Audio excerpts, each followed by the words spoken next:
Magandang araw sa inyong lahat. Welcome to our March edition of our video blog. Taon-taon, 2 milyong first-time homebuyers ang bumibili ng property at 6 na milyong katao naman ang mortgage holders sa Canada.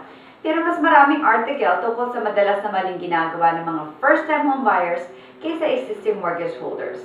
Gusto kong matulungan ng lahat ng mortgage holders, kaya heto ang listahan ng mga common mistakes na dapat ninyong iwasan.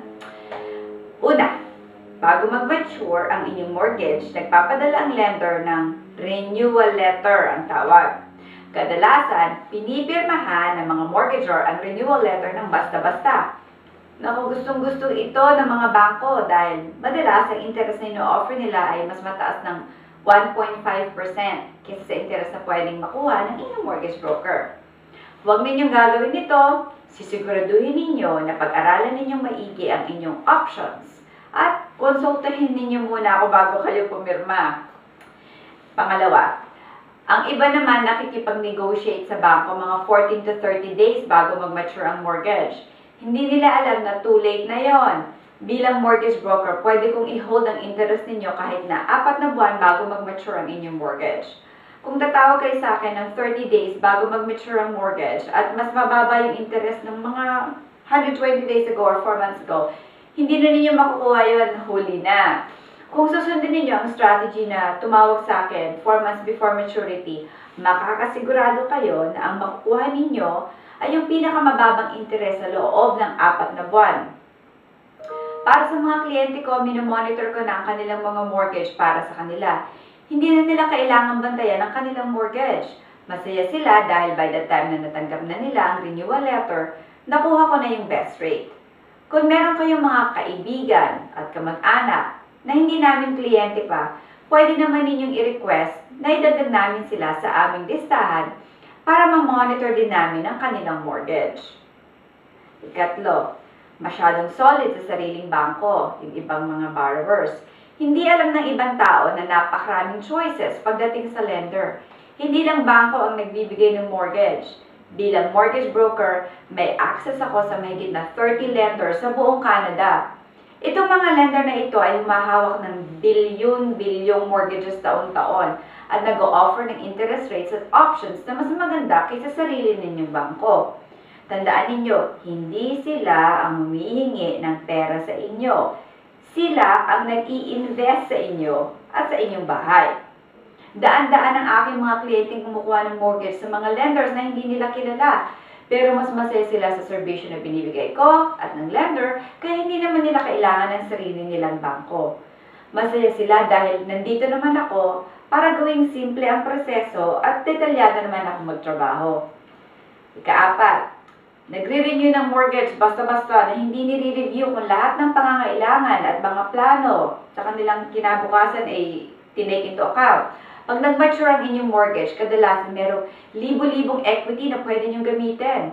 Pwede nyo gamitin ang inyong equity para mag-consolidate ng loans, para naman mabawasan ang inyong monthly na binabayaran. Meron akong kliyente na nabawasan ang kanilang monthly na binabayaran by $1,800. Naku, napakasaya nila. Pwede nyo rin gamitin ang equity nyo para bumili ng RSP, stocks, mutual funds, para tumaas naman ang inyong asset base. Pwede rin nyo rin gamitin ang equity para bumili ng pangalawang bahay or mag-upgrade ng mas malaking property. Yung iba ko naman kliyente, ginagamit yung equity para bumili ng property sa Philippines or mag-renovate. Kadalasan sa mga bangko, gusto lang nila mag-renew kayo ng mortgage at hindi malang intindihin kung ano ang mga plano ninyo at walang guidance kung ano ba ang magandang gawin para sa inyong pamilya. Ang mga kliyente ko, bago namin i-renew ang kanilang mortgage, iniintindi muna namin ang kanilang mga plano at pangarap para naman maabot nila lahat ng yon. Ika-5 mistake, hindi naglalagay ng lump sum na payment or hindi tinataasan yung minimum na bayad tuwing anibersaryo ng mortgage. Taon-taon tuwing anibersaryo ng inyong mortgage, pwede kayo magbayad ng extra na katumbas ng 15 to 20% ng inyong mortgage. Pwede rin ninyong taasan ang inyong bayad buwan-buwan by 15 to 20%. Alam ba ninyo na pag tinaasan ninyo inyong bayad ng inyong mortgage by 15%, mababawasan ang inyong amortization by 5 years. Minsan, iniisip ng mga tao kung hindi nila maabot yung 15%, wala na lang gagawin kahit 1 or 2%. Maximum po yun. Kung maglalagay kayo ng less than that, pwede pa rin. Mas maganda maglagay kahit maliit lang or mag-increase kahit maliit lang kesa wala. Mababawas yun sa utang ninyo at iikli ang panahon na pay off ang inyong mortgage. Lahat tayo gusto natin maalis na itong mortgage na ito. Number 6 na mistake. Pag variable ang mortgage, minimum mortgage payment lang ang nilalagay, hindi nagdaragdag. Minsan, excited ang mga kliyente na nakakuha ng mortgage na variable. Lower ang mortgage payment Mas maganda kung itataas nila ang kanilang bayad by 15 to 20%. Or i-match nila yung kanilang mortgage payment sa fixed rate sa panahon ngayon. Lahat ng extra cash na yun ay mapupunta sa principal. At kung tumaas man ang interest, ay hindi na sila mahihirapang mag-adjust dahil sanay na naman sila sa payment na gano'n. Higit sa lahat, mapapabilis pa na matapos nila ang mortgage dahil malaki ang nababawas sa principal. Ito lang kasi required, tinataasan, syempre, lahat yun principal. Ngayon, alam niyo na ang mga madalas na pagkakamali ng mga mortgagors. 6 yan. Sana maging smart kayo. Huwag ninyong gagawin ang mga ito. Tinuturo ko to dahil para sa akin, ang mortgage ay hindi lamang utang. Mahalaga sa akin na matuto kayong gamitin ang inyong mortgage para ma-improve ang inyong yaman sa buhay. Hindi para sa privilege lang ng bangko. Palagi po ako nandito, handang tumulong sa inyo at sa inyong mga mahal sa buhay.